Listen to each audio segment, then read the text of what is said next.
हाँ तो विपिन विधाता छठी माई के बहुत सुंदर कैसेट लेके आ रहा है।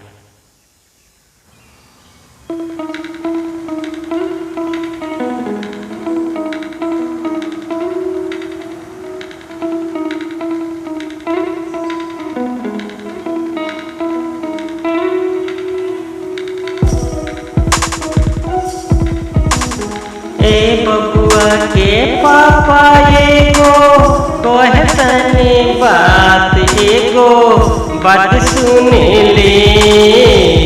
चैते कार्तिक आके अवेली छठी माई एगो काम कर दे। चैते कार्तिक आके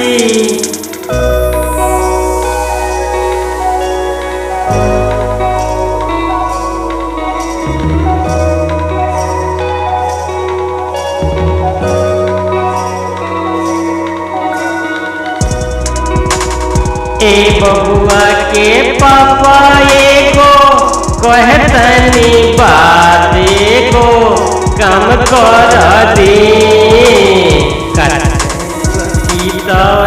मई देवली दर्शन एगो काम कर दे। कार्तिके चैत छठी मई देवली दर्शन एगो काम कर दे।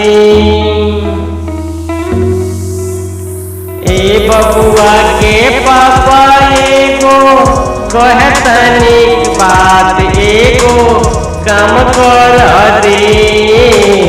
चैते कार्तिक छठी मई देवली दर्शन एगो काम कर दे। जाई के बाजार आके और के सामान आकी रौरलाई दी। चैते कार्तिक छठी मई देवली दर्शन एगो काम कर दी। देखते रहिए BMB म्यूजिक।